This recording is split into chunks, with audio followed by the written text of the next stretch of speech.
Good morning, ladies and gentlemen, and welcome to the show on this Thursday, the 12th of May, 2022. Boy, we got a lot going on.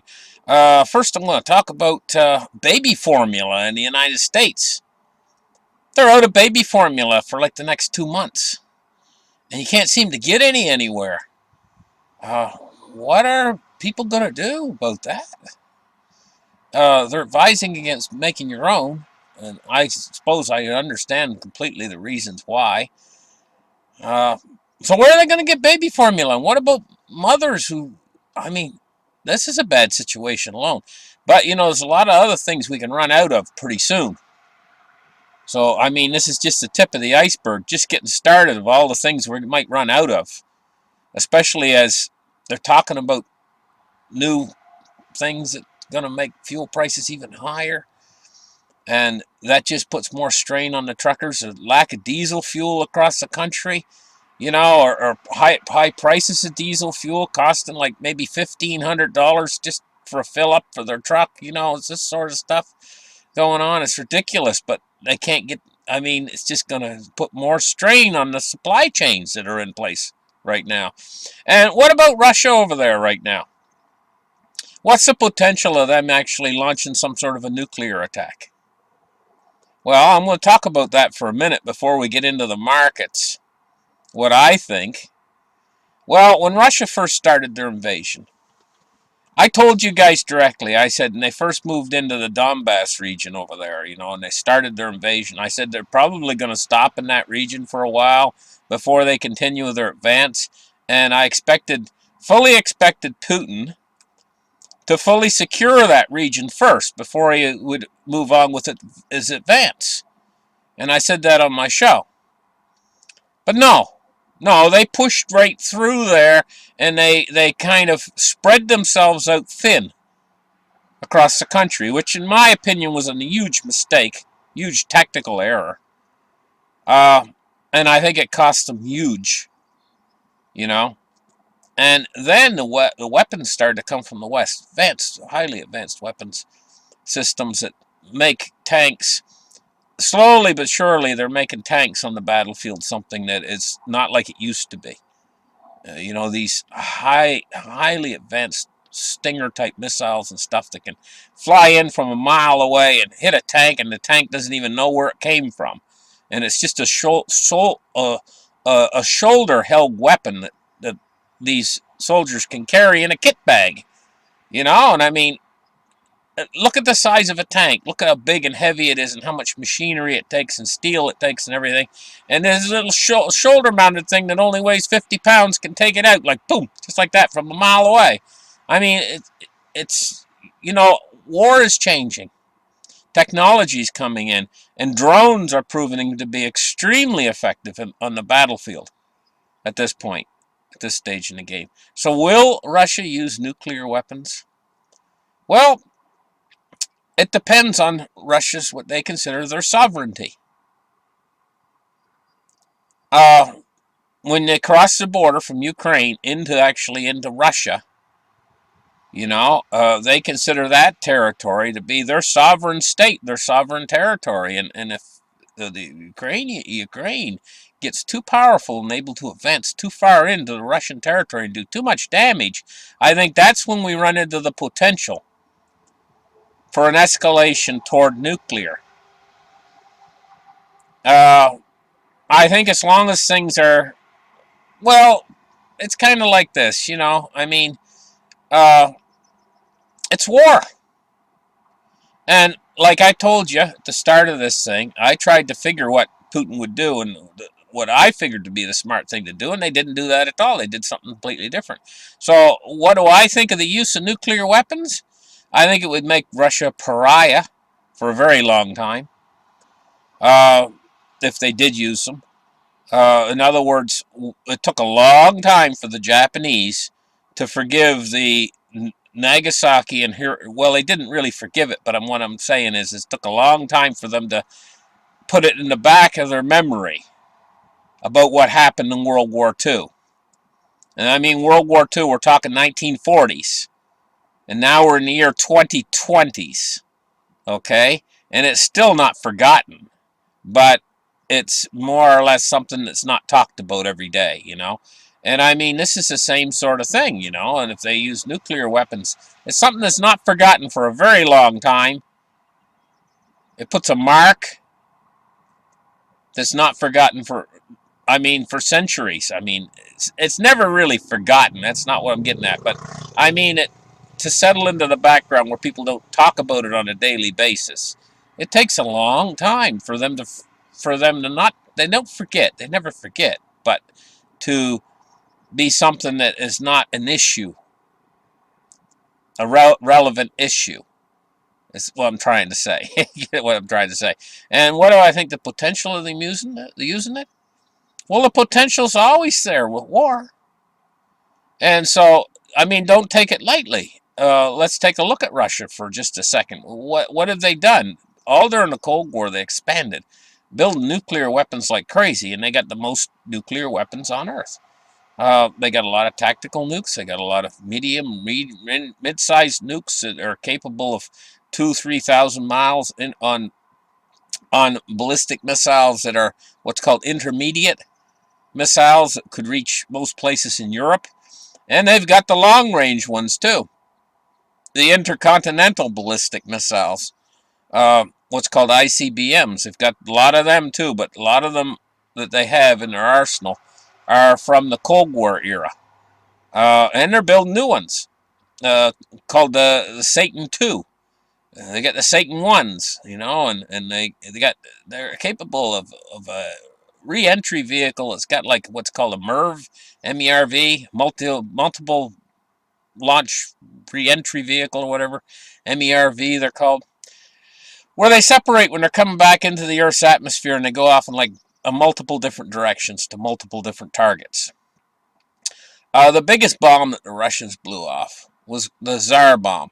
TZAR bomb, and it was like, I think it was like, was it almost 50 megatons or something? It was an enormous bomb. But most of the bombs they have in their nuclear arsenal right now are smaller bombs, but they're on these re-entry vehicles, and they're still big enough to take out a city. Now, going back in time to the what was called the Star Wars program, back during the Reagan administration, and all through, I mean, we've got new versions of that, you know, space defense and all these different things, you know, over here in America. I just can't believe that all that time would have progressed, years and years and years, and they wouldn't have made any advancement in these programs and stuff. I just don't believe that. I mean, I think that they probably have stuff that they're not really talking about, but I don't know. I'm just speculating about that, you know. And what does Russia have? Russia's been working on nuclear for a long time too. Russia has got deterrents. These new weapons that they've built that are capable of like Mach 7, which is 7 times the speed of sound. Hyper. Well, they fly extremely fast and extremely low. Hypersonic missiles. There's a lot of tout behind the hypersonic missiles, but you know, all these ICBMs are already hypersonic. They fly up into space and they come in at many, many, many times like the speed of sound. They're all hypersonic. And, you know, if they are going to try to hit them, the best time to hit them is when they're leaving the launch pad and they're accelerating up to speed. Once they get up to speed and they get in space, they become very difficult to hit. So Russia's got a tremendous potential for damage as far as nuclear is concerned.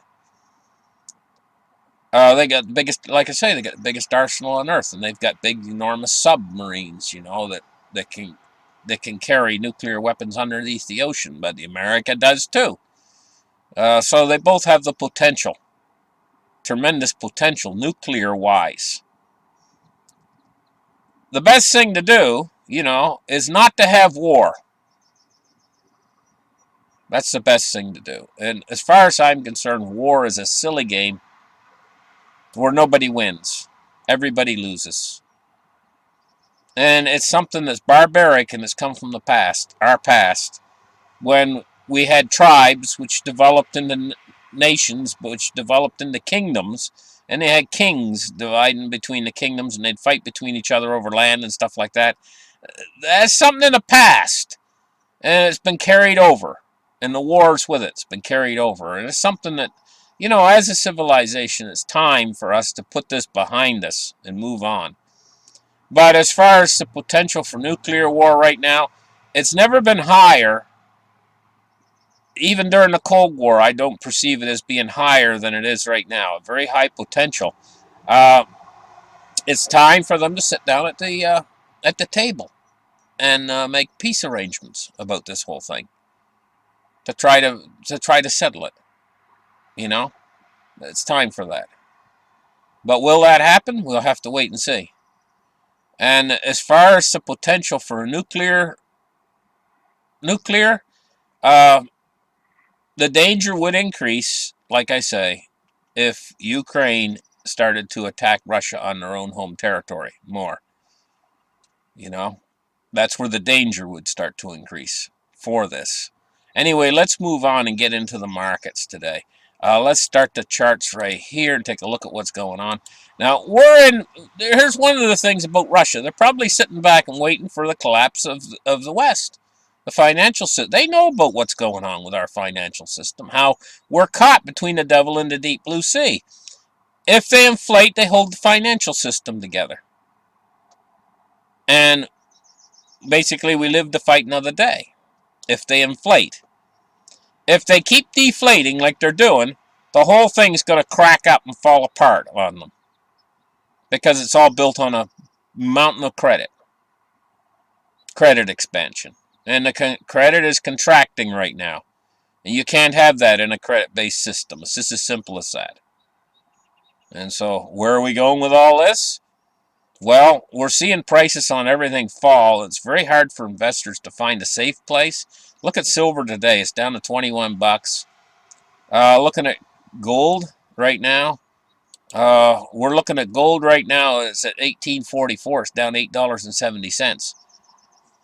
So, it's difficult right now to hide in silver and gold, and it's even more difficult to hide in cryptocurrency with a Bitcoin price of 28,404. Bitcoin has taken a hellacious beating over the last week or so. And so that's no place really to hide right now. So a lot of people are hiding in the dollar. I'm going to explain why that's not the place either. So right now, the only thing you can do is stay your course and remain diversified. Have a diversified portfolio and hold your ground as best you can as the Fed tries to pull the rug out from underneath all of us. It's all the Fed's fault. They got this Ponzi scheme going. It enriched them and their descendants. And now it's coming to the end of the Ponzi scheme where they're trapped. And they can't move in any different direction they can't move in without bringing down the system. And the only way is going to be to inflate. That's the easiest way out. That's the way they're going to take. Ultimately, that's the way they're going to take. And that's why it's not good to be in the dollar either. So you're not safe anywhere right now. You're going to take a beating no matter what asset class you're in, unless you're very, very skillful at it, being a trader or whatever. Then maybe you'll make out okay. But it's very difficult for the average Joe right now. Let's take a look now at Dow Jones is down 156 points right now. So equities is no place to hide. Okay, down 124 points at 31,619. We're looking at crude oil's down today at 104.26, but crude oil's been bouncing around a lot. But the price has been remaining high. Move index, move index today, 118. So it's come down just a little bit, the move index. 118.05. We're going to take a look at bonds and rates. And what we're seeing is falling yields today. We're seeing the 10 years back down to 2.83. And the 30 years at 2.99.8%. And we're looking at falling yields across the long end of the yield curve today. So some people are buying into bonds. Bonds is a traditional safe haven, but you have to realize something, that America's changed. Its debt's out of control. And it didn't used to be. And this is directly connected to the bonds. Bonds are part of the United States debt structure. And the debt's out of control. We're talking about a bankrupt entity. The United States is bankrupt. Their debt is out of control. And you're buying into that. It's like a corporation. You're buying into the corporation that's bankrupt. And their debt's out of control. But on the other side of that coin, they'll never really go bankrupt because they got a printing press. And so what does that mean? It means that they're going to settle with you in dollars for these bonds. They'll always settle with you. But what you're going to be able to purchase with those dollars is what's going to be in question, ultimately. And that's because they're going to have to go back. So this is why it's not really all that smart to hoard cash and hoard bonds and treasuries. Because what they're going to do to it, they're not going to be able to continue on this course right now of tightening. In fact, they're probably about halfway through right now. And this turn down in the markets is going to, even the most diehard of them out there are going to start to question their logic at this point. Right now, they're in the mood of continuing. That's what they're in the mood of, continuing on with this. But they're starting to question their own logic. That's the first step. Later's going to come the fear. And then more questioning of their own logic. And then panic's going to come, and then they're going to change direction, and they're all going to agree that their logic was flawed somehow, and that they're going to have to go back to stimulation of some sort because the economy has fallen to pieces. And they have to go through this process. This is a human process that they're going to have to go through of what would I call it? Logical deduction or whatever, where they finally figure out that they made a big error, policy error. But in that policy error, they're going to destroy so much wealth within the country, and we're not going to have a good, they're not even going to be able to say we have a good economy anymore, and then they're going to have to go back into stimulation with inflation that still isn't dead, hot inflation, which is just going to move us toward hyperinflation. And so it's game over now at this point, guys. Hyperinflation's in the cards. And even though things are on the deflationary side, and some of these deflationist people out there are saying, hey, we were right. Yeah, you're temporarily right. But they're not, do you really believe for 1 minute that they're going to let the system completely fall apart? Because this fall that we're on right now, it's just beginning. And as long as they continue tightening, it's going to get a lot worse. A lot worse. This has just started. Do you really believe they're going to sit there and watch the entire economy completely collapse and the credit markets freeze and not do anything to stop it? When they got a printing press? Of course they're going to stop it. And it's just like the debt ceiling, you got all these people buying, and they say, the debt ceiling's coming around, and Janet Yellen just said everything is going to turn to hell if we don't raise the debt ceiling, but they're not going to raise the debt ceiling this time, and we're in big trouble and everything, right? And then what do they always do? They always raise the debt ceiling. This is the same game, and you're falling for it all over again. The people out there who believe it's going to be deflation, you're falling for it. It's the same game. And when the real trouble starts to hit in the economy, you watch them turn these policies around, because they're going to be more scared of deflation than they are of this inflation. Yes, this inflation's a little bit scary and everything, but when the push comes to shove, it's going to be the economy falling apart that's going to take precedent. And they're not going to care anymore about inflation. There won't be any even talk about inflation anymore. They'll just start pumping the money back to her again. Watch it coming. You just wait for it, guys. Wait for it. Here, take a look. 104.42. And that's going to be the day of vindication. When they turn back toward inflation again, you're going to be awfully glad you got your gold and silver. That's about what I'm going to say, I'm going to tell you guys what. On this channel, Back at the beginning of the COVID crisis, the pay, got cut in half, and it's never been actually restored. I mean, that's a big pay cut, you know. And the bottom line is I'm going to have to do a little bit more on my channel, a little bit more work, and that's what we're all having to do, right? In order to make ends meet. That's what we're all having to do. They're cutting into all of us. I'm not the only one. I am not all by myself on this. All of you guys out there, you're all finding it hard right now. I understand that. And it all requires a bit more work. So that's with me. I'm going to have to work a little bit harder. I'm going to have to work on my channel. It's called what's Patreon. I'm going to start working on that. I already got a Patreon channel, but I haven't worked on it in years. I'm going to start working on my Patreon channel.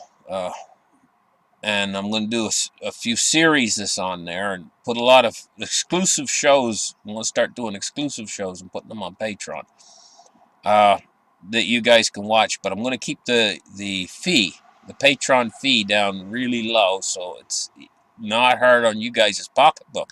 What I'm kind of counting on is a good chunk of patrons coming over to Patreon, but not yet. I'm just getting ready to start working on these new shows pretty soon, and I don't want you guys to go over there and subscribe yet until I get the Patreon up and running and get new shows on there and start putting shows on there on a weekly basis.